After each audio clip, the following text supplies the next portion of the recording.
ரமலான் பண்டிகையொட்டி குடியரசுத் தலைவர், பிரதமர், தமிழக ஆளுநர், முதலமைச்சர் உள்ளிட்ட பல்வேறு அரசியல் கட்சித் தலைவர்கள் வாழ்த்து தெரிவித்துள்ளனர்.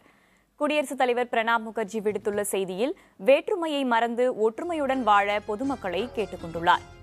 பிரதமர் நரேந்திர மோடி தனது வாழ்த்து செய்தியில், இஸ்லாமிய சகோதரர்களுக்கு இதயம் கனிந்த வாழ்த்துக்களை தெரிவிப்பதாக கூறியுள்ளார். ஆளுநர் வெளியிட்டுள்ள வாழ்த்து செய்தியில், இறைத்தூதர் நபிகள் நாயகத்தின் போதனைகளான சமத்துவம், அன்பு உள்ளிட்டவற்றை பின்பற்றி வாழ உறுதியேற்க வேண்டும் என வலியுறுத்தியுள்ளார்.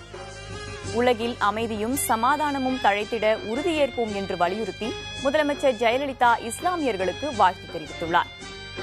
பசி கொடுமையை அனுபவபூர்வமாக உணர்ந்து அன்பு, இரக்கம் உள்ளிட்ட பண்புகள் சிறக்க ரமலான் திருநாளை கொண்டாடும் இஸ்லாமியர்களுக்கு வாழ்த்து தெரிவிப்பதாக திமுக தலைவர் கருணாநிதி கூறியுள்ளார்.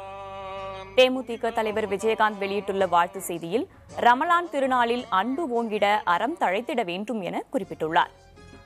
நபிகள் வழியில் சகோதரத்துவம், சமத்துவம், சமாதானம் பேணி வாழும் இஸ்லாமிய மக்கள் அனைவருக்கும் ரமலான் வாழ்த்துக்களை தெரிவிப்பதாக தமிழ்நாடு காங்கிரஸ் கமிட்டி தலைவர் EVKS இளங்கோவன் குறிப்பிட்டுள்ளார்.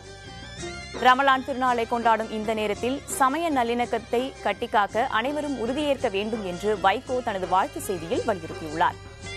இஸ்லாமியர்களுக்கு ரமலான் வாழ்த்து தெரிவித்துள்ள பாமக நிறுவனர் ராமதாஸ், நல்லிணக்கத்தை பெருக்கவும் தீமைகளை ஒழிக்கவும் பாடுபட உறுதியேற்க வேண்டும் என வேண்டுகோள் விடுத்துள்ளார். முகமது நபிகள் நாயகம் போதித்த மனிதநேயம், சகோதரத்துவம் உள்ளிட்டவற்றை அனைவரும் பின்பற்ற வேண்டும் என இந்திய ஜனநாயக கட்சியின் நிறுவன தலைவர் பாரிவேந்தர் குறிப்பிட்டுள்ளார்.